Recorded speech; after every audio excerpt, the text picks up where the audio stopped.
नमस्कार दोस्तों, edu hub की ऑनलाइन क्लासेस में आपका स्वागत है। दोस्तों, आज हम सीबीएसई के क्लास 9th के क्षितिज पाठ्य पुस्तक के काव्य खंड के प्रथम अध्याय का अध्ययन करेंगे, जो कि कबीर दास द्वारा रचित है। साखियाँ एवं शबद। साखियाँ एवं शबद कबीर दास ने अपनी इस रचना में भक्ति एवं शांत रस का बहुत रूप से प्रयोग किया है। कबीरदास के बारे में बच्चों आप जानते होंगे। उनका जन्म 1398 में काशी में हुआ था। 1398 ईस्वी में काशी में हुआ था। मृत्यु 1518 में हुई थी, जिसका कि अनुमानतः एक मगहर स्थान माना जाता है कि मगहर में उनकी मृत्यु हुई थी। रचनाएं हैं कबीर ग्रंथावली, बीजक और गुरु ग्रंथ साहब। कबीर ग्रंथावली, बीजक और गुरु ग्रंथ साहब। एक चीज़ और है, उनकी जो भाषा है वह सधुक्कड़ी पंचमेल खिचड़ी है। कहा जाता है उनके बारे में, जो हमने सुना है, कहा जाता है कि वो पढ़े लिखे नहीं थे। कबीरदास जी पढ़े लिखे नहीं थे। चलते फिरते वो कुछ गाते बोलते रहते थे। उनके साथ चलने वाले अपनी कॉपी कलम से लिख लेते थे उनके बारे में, जो उनके मुख से उच्चरित होता था, और वही उनकी रचनाओं के नाम से प्रसिद्ध हुआ। तो आइए, साखियाँ एवं शबद, चैप्टर का नाम क्या है? साखियाँ एवं शबद। तो पहला दोहा क्या है बच्चों? ये दोहा छंद में है। दोहा छंद, जैसा कि छंद वाले चैप्टर में मैंने आपको बताया था कि दोहा छंद एक मात्रिक छंद है, और उसके प्रथम और तृतीय चरण में 13-13 मात्राएं होती हैं, द्वितीय और चतुर्थ चरण में 11-11 मात्राएं होती हैं। तो दोहा क्या है बच्चों? मान सरोवर सुभर जल, हंसा केलि कराहि, मुक्ता फल मुक्ता चुगै, अब उड़ि अनत न जाहि। मान सरोवर सुभर जल, इसमें इसका अर्थ दो तरह से है मेरे बच्चों। एक साधारण है और एक विशेष अर्थ को लिए हुए है। तो जो साधारण है वो देखिए पहले। मान सरोवर सुभर जल, मान सरोवर जल से भरा हुआ है। मान सरोवर जल से भरा हुआ है। हंसा केलि कराहि, हंस उसमें क्रीड़ा कर रहे हैं, खेल रहे हैं। हंस उसमें खेल रहे हैं। मान सरोवर जल से भरा हुआ है और हंस उसमें खेल रहे हैं। मुक्ता फल मुक्ता चुगै, मुक्ता फल मुक्ता चुगै, अब उड़ि अनत न जाहि। मुक्ता फल यानी मोती, स्वतंत्र रूप से जो हंस हैं वह मोती चुग रहे हैं, और वो जब उनका सब कुछ वहीं पूर्ण हो जा रहा है, सारी इच्छाएं वहीं पूर्ण हो रही हैं, तो वह उड़ के अन्यत्र और कहीं क्यों जाएं? अब उड़ि अनत न जाहि, यानी वह अन्यत्र उड़कर कहीं क्यों जाएं।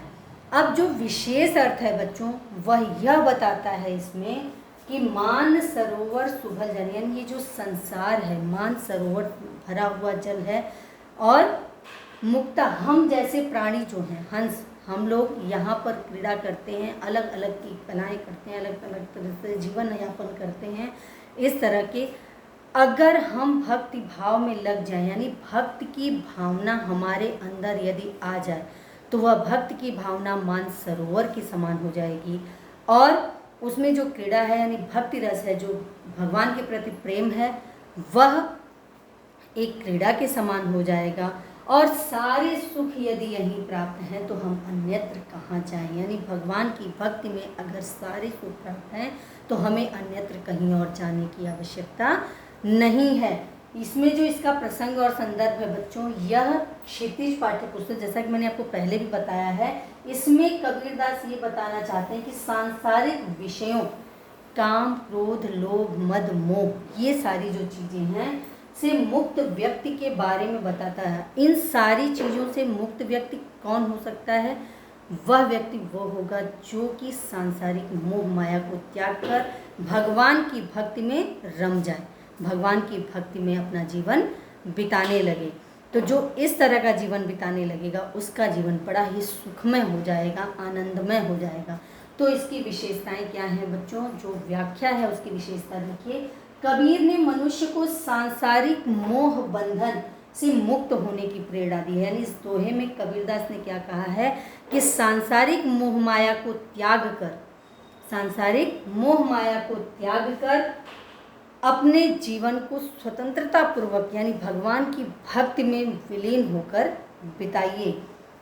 केली कराही और मुक्ता फल मुक्ता में बच्चों अनुप्रास अलंकार है। अनुप्रास अलंकार कहाँ होता है? जहाँ एक ही वर्ण की आवृत्ति बार बार होती है। एक ही वर्ण की आवृत्ति जब बार बार होती है, यानी एक ही अक्षर की आवृत्ति जहाँ बार बार होती है, वहाँ पर अनुप्रास अलंकार होता है। तो केली कराही और मुक्ता फल मुक्ता में अनुप्रास अलंकार है। यहाँ कबीरदास की जो भाषा है वह सधुक्कड़ी है, यानी बड़े निश्चल भाव से सधुक्कड़ी भाषा में इन्होंने इसकी रचना की है। इस पद्यांश में शांत एवं भक्ति रस है। जैसा कि हमें दोहा पढ़ के ही समझ में आ रहा है, मान सरोवर सुभर जल हंसा केली कराही मुक्ता फल मुक्ता चुगै अब उड़ी अनत न जाही। यानी और कहना है तो इसमें शांत और भक्ति रस है। नेक्स्ट है मुक्ता फल और मुक्ता, यानी जो दो शब्द हैं दोनों के बच्चों अलग अलग अर्थ हैं। मुक्ता फल और मुक्ता, मोती और स्वतंत्रता, दोनों के अलग अलग अर्थ होने से यहाँ पे बच्चों यमक अलंकार भी है, सांग रूपक अलंकार है। सांग रूपक अलंकार कैसे है कि यहाँ पर मुक्ता शब्द का जो प्रयोग हुआ है, मुक्ता शब्द के प्रयोग में किया गया है एक ये बिल्कुल मोती रूपी आनंदमय जीवन और संसार में अन्यत्र कहीं और नहीं जाने के लिए जो इस तरह की भाषाएं बातें हैं वह इसमें सांग रूपक अलंकार का रूप दर्शाती हैं। अगला दोहा देखते हैं। अगला है बच्चों, प्रेमी ढूंढत मैं फिरूं, प्रेमी ढूंढत मैं फिरूं प्रेमी मिलै न कोई, प्रेमी को प्रेमी मिलै सब विष अमृत होय। कबीरदास जी यहाँ क्या कहते हैं बच्चों? कबीरदास जी कह रहे हैं, प्रसंग क्या है, इस साखी में कबीर ने अपने आप को एक प्रेम चाहने वाला व्यक्ति के रूप में व्यक्त किया है। यानी प्रेम चाहने वाला व्यक्ति जिसको प्रेम की तलाश है, ऐसा व्यक्ति वो स्वयं को बता रहे हैं। और क्या कह रहे हैं कि जो खुद अपने प्यारे को ढूंढ रहा है, यानी प्रेम की चाहत है और वो अपने प्यारे को स्वयं ही ढूंढ रहा है, तलाश रहा है। तो क्या है दोहा? प्रेमी ढूंढत मैं फिरूं प्रेमी मिला न कोई, प्रेमी को प्रेमी मिला सब विष अमृत होय। यानी इस संसार रूपी मोह माया में बसे हुए लोग संसार को छोड़कर प्रेम को ढूंढ रहे हैं, यानी भगवान की भक्ति को ढूंढ रहे हैं। और क्या कहते हैं कि वो वासना युक्त हैं, और क्या कहते हैं कि भगवान मिल ही नहीं रहा, वो भगवान को ढूंढ रहे हैं। और प्रेम किससे बता रहे हैं कि भगवान से प्रेम है और वो भक्ति रूप में भगवान को ढूंढ रहे हैं, लेकिन भगवान उन्हें नहीं मिल रहे हैं। प्रेमी ढूंढत मैं फिरूं प्रेमी मिला न कोई, यानी हम प्रेमी को ढूंढते फिर रहे हैं, भगवान की भक्ति को तलाश कर रहे हैं, लेकिन इस वासना युक्त संसार में भगवान का प्रेम कहीं भी प्राप्त नहीं हो रहा है।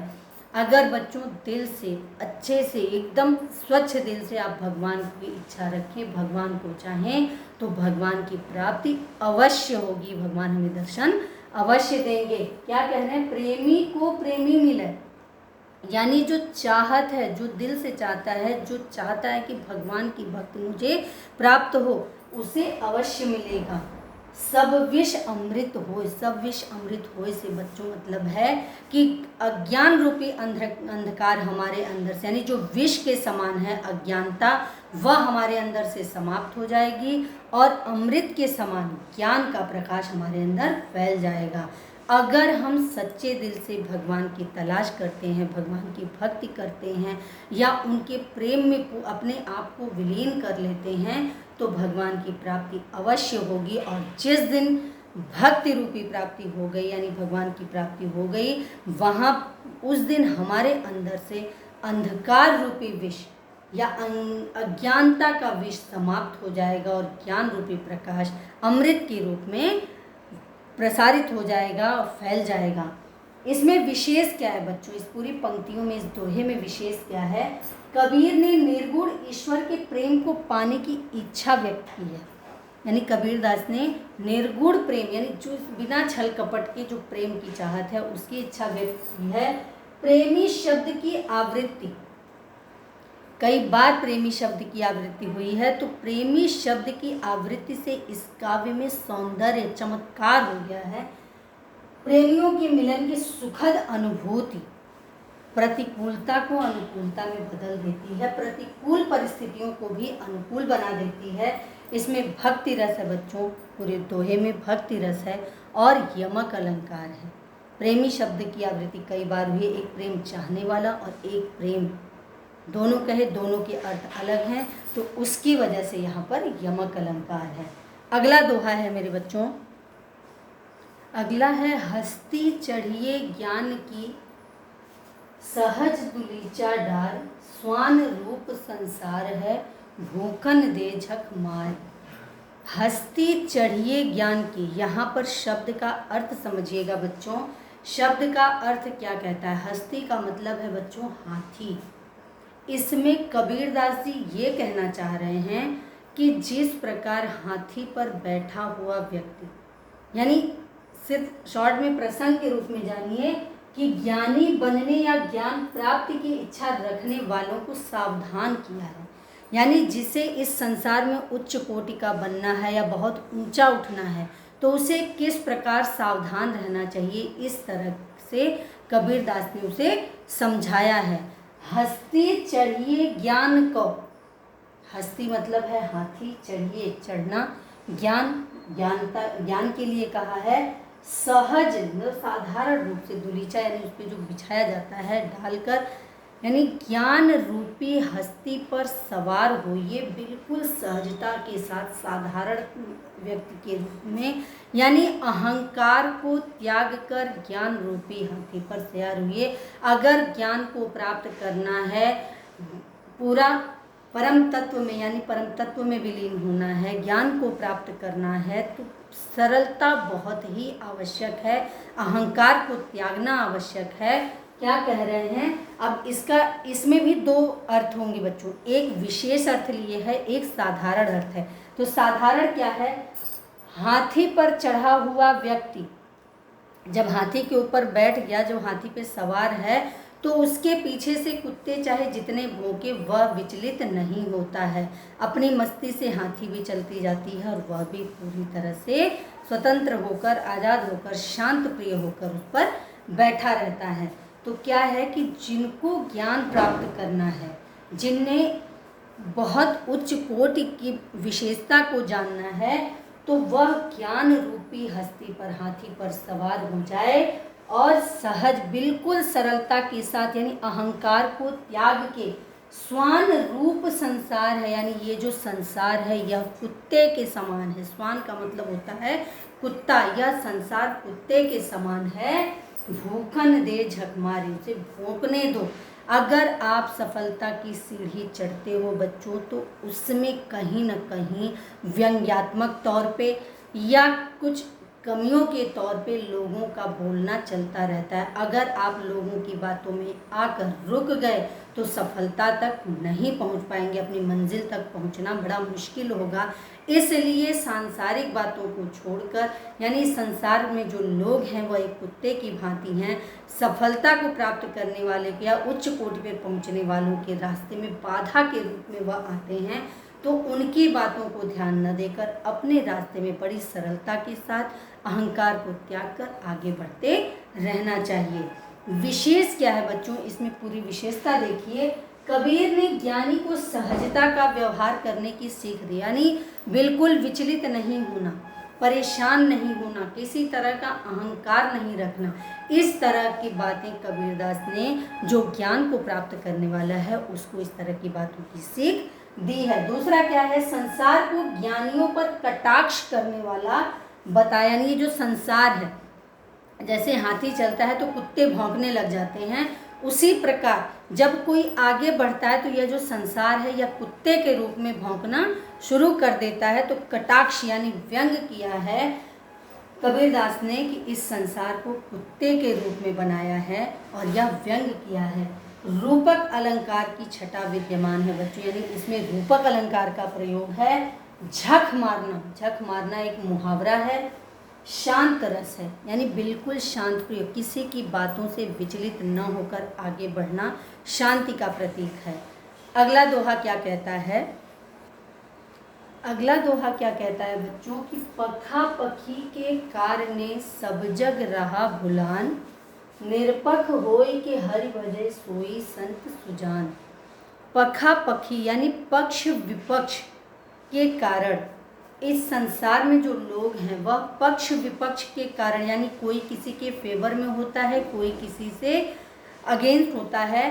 तो अगर इस तरह की जहाँ पर स्थिति आती है तो व्यक्ति अपना कार्य भूलकर, यानी अपनी जो आगे बढ़ने की बात है या अपना जो लक्ष्य है उसे भूलकर इसी में उलझा रह जाता है। पखा पखी के कारणे सब जग रहा भुलान, यानी पक्ष विपक्ष की बातों में फंसकर वह यह भूल जाता है, अपने जीवन की वास्तविकता को, अपने जीवन के लक्ष्य को भूल जाता है कि उसे करना क्या है, किस तरह से उसे आगे बढ़ना है। ऐसी स्थिति में वह यह नहीं जान पाता कि वो जो कर रहा है वह गलत है या सही है। निरपक्ष होय के हरि भजे, यानी निष्पक्ष होकर, निश्चल भाव से निष्पक्ष होकर अगर वह हरि की वंदना करता है, भगवान की भक्ति में रम जाता है, तो ऐसा व्यक्ति संत के समान है, सज्जन के समान है। यानी पक्ष विपक्ष या गलतियों को किसी भी तरह की, किसी के अगेंस्ट रहकर या फेवर में रहकर गलत कार्यों को इधर उधर अपने आप को उलझा कर रखने की जो प्रक्रिया है उसको कबीरदास कहते हैं कि व्यक्ति अपने लक्ष्य से विमुख हो जाता है, यानी उसका जो वास्तविक जीवन है उससे परे हटकर वह दूसरों के ही जीवन में अपना दिन बिताने लगता है। तो उसे क्या करना चाहिए? निष्पक्ष होकर, निश्चल होकर, निष्पक्ष होकर भगवान की भक्ति करनी चाहिए। और ज्ञान की प्राप्ति तभी होगी जब भगवान की भक्ति में हम रम जाएंगे। तो जो व्यक्ति निष्पक्ष होकर भगवान की भक्ति करता है वही सज्जन है, इस संसार में वही सज्जन पुरुष है। इसमें कभी संत और सज्जन यानी चतुर के रूप में, यानी चतुराई किस में है? अपने लक्ष्य को प्राप्त करो, किसी की बातों में आकर अपना नुकसान मत करो, अपने लक्ष्य की ओर बढ़ो, भगवान की भक्ति करो। इस चीज को कबीरदास क्या कहते हैं? चतुर के अर्थ में परिभाषा दी है इन्होंने सज्जन पुरुषों की, और कहते हैं कि संत और सज्जन किसे कहते हैं? यानी जो चतुर है, जो किसी की बातों में उलझता नहीं है, वही सज्जन पुरुष है। अब विशेषता क्या है? इसी तरह की पंक्ति तुलसीदास जी ने भी लिखी है। क्या लिखा है उन्होंने? वंदौ संत समान चित, वंदौ संत समान चित, हित अनहित नहीं कोय, अंजलि गति शुभ सुमन ज्यों सम सुगंध कर दोय। तुलसीदास जी क्या कहते हैं? वंदौ संत समान चित, हित अनहित नहीं कोय, अंजलि गति शुभ सुमन ज्यों सम सुगंध कर दोय। और दूसरी विशेषता क्या है बच्चों? कबीर ने बिना किसी भेदभाव के, कबीरदास जी क्या कहते हैं? बिना किसी भेदभाव के भगवान की भक्ति में रम जाइए। जो भगवान की भक्ति करते हैं वही सज्जन पुरुष हैं, यानी वह निश्चल होकर बिना किसी स्वार्थ के भगवान की भक्ति करते हैं, तो सज्जन वही व्यक्ति हैं। सोई संत सुजान, जो पंक्ति आई है बच्चों, सोई संत सुजान में, इसमें अनुप्रास अलंकार है, अर्थात सवर्ण की आवृत्ति बार बार हुई है, इसलिए यहाँ पर अनुप्रास अलंकार है। सदुक्कड़ी भाषा है, यानी कबीरदास जी की भाषा पहले ही हमें पता है कि सदुक्कड़ी पंचमील खिचड़ी भाषा का उन्होंने प्रयोग किया है अपनी रचनाओं में। तो अगले दोहे को देखते हैं। दोहा है बच्चों, हिंदू मुआ राम कहि, मुसलमान खुदाए, कहे कबीर सुजीवता, जो तुमके निकट न जाए। कबीरदास जी क्या कह रहे हैं कि हिंदू मुआ राम कहे, यानी इसमें कबीरदास ने जो भेदभाव की भावना है, हिंदू और मुस्लिमों के बीच जो भेदभाव की भावना है उसको समाप्त करने की बात कही है कि वह ऐसा न करें। राम और खुदा दोनों एक ही हैं, यह अभिन्न है। हिंदू राम राम रटते हैं, मुस्लिम खुदा कहते हैं, अल्लाह कहते हैं। तो कबीरदास जी क्या कहते हैं? हिंदू मुआ राम कही, मुसलमान खुदाए कहे कबीर सुजीवता, जो दुख के निकट न जाही। कि हिंदू राम राम करते हुए मर जाता है, चाहे वह तहे दिल से न याद करे, लेकिन राम राम की रट लगाते हुए मर जाता है। यहाँ पर सिर्फ भेदभाव की भावना को लिया गया है बच्चों। राम राम रटने का मतलब यह नहीं है कि वो भक्ति में रमा हुआ है, नहीं। यहाँ सिर्फ भेदभाव की, यानी हिंदू स्वयं को समझता है, मुस्लिम स्वयं को समझता है। तो हिंदू राम राम रटते हुए मरता है, मुसलमान खुदा खुदा करते हुए जाता है।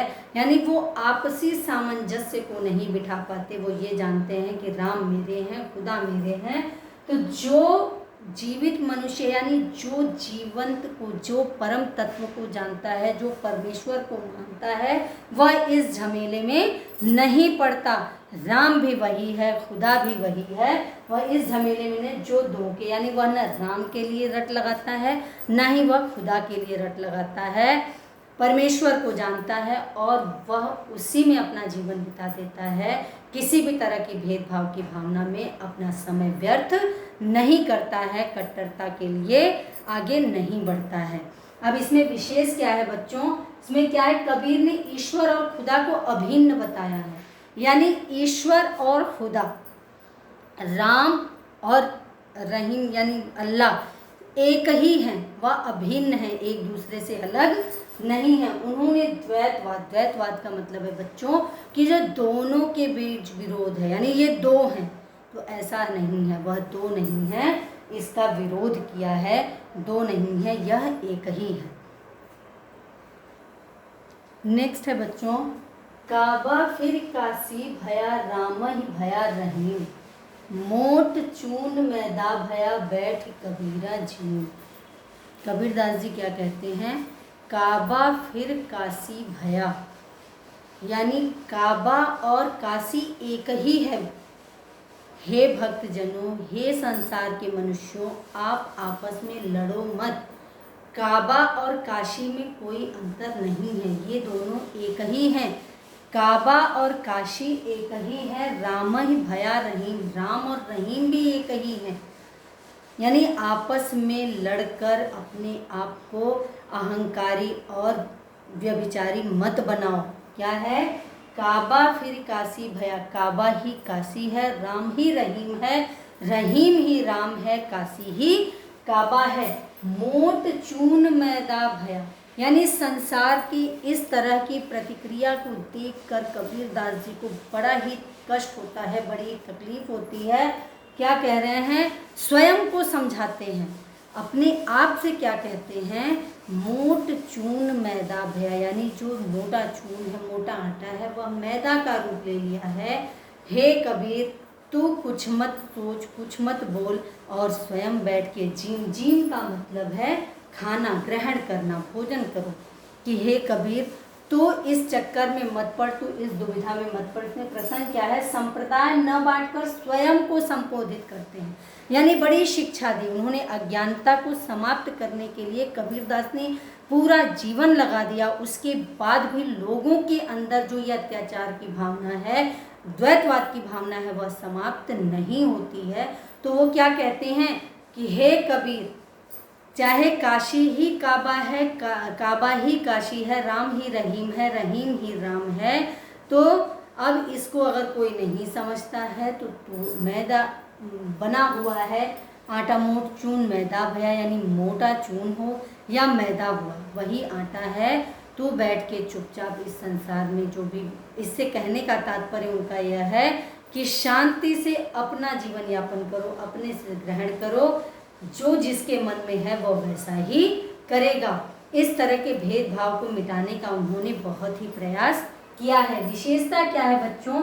कि कबीर ने अद्वैत तत्व पर जोर दिया है। अद्वैत तत्व यानी उन्होंने कहा है कि कुछ भी अलग नहीं है, इस संसार में जो भी है वो एक है, आप उसी पे अपना जीवन, यानी अपने लक्ष्य को देखिए।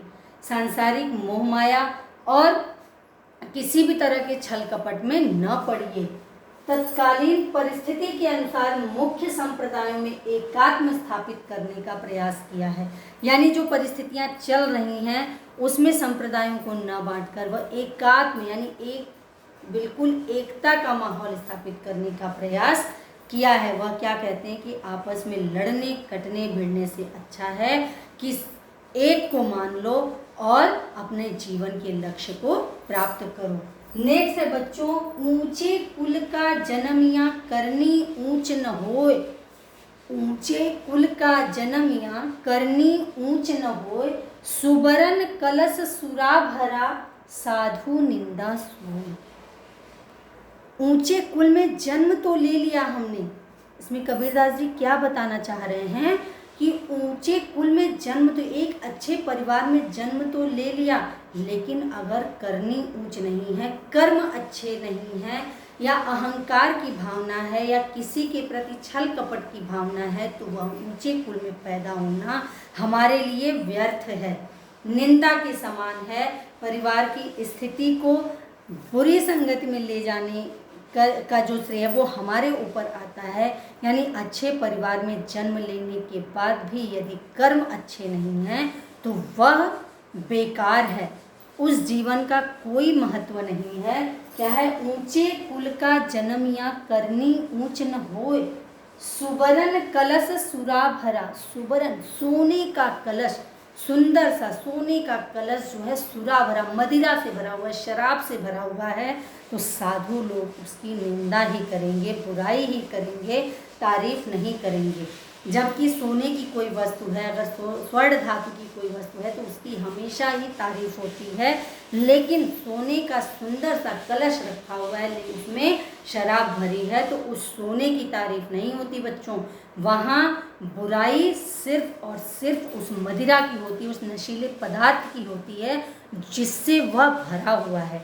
उसी प्रकार हम अच्छे कुल में जन्म लेने के बाद भी अगर कर्म अच्छे नहीं करते हैं तो हमारा कुल अच्छे कुल में जन्म लेना व्यर्थ है। यानी हमारे अंदर की जो बुराइयां हैं वह हमारे कुल के लिए भी विपरीत परिस्थितियां उत्पन्न करती हैं, वह हमें अच्छाई के लिए, हमें तारीफ के योग्य नहीं बनाती हैं। तो ऊंचे कुल में जन्म लेना ही महत्वपूर्ण नहीं है, महत्वपूर्ण है हमारे कर्म। हम किस तरह से, किस तरह का व्यवहार अपने सामने वाले के साथ करते हैं यह महत्वपूर्ण है। हम किस कुल में पैदा हुए हैं, किस जन्म, कहाँ पे जन्म लिया है, यह महत्वपूर्ण नहीं है। जिस तरह से सोने का कलश अगर शराब से भरा हुआ है तो लोग उसकी बुराई ही करेंगे, तारीफ नहीं करेंगे। इसमें विशेष क्या है बच्चों? मनुष्य को अहंकार से बचने का सुझाव दिया है। कबीरदास जी ने क्या कहा है कि अहंकार को त्याग दो, घमंड को छोड़ दो। उदाहरण दृष्टांत अलंकार का प्रयोग है, यानी उदाहरण रूपी दृष्टांत अलंकार, यानी हमें कैसे रहना चाहिए यह बताया गया है। शांत रस है बच्चों इसमें और सरलकड़ी भाषा का प्रयोग कबीरदास ने किया है। अब सारे दोहे साखियाँ तो खत्म हुई।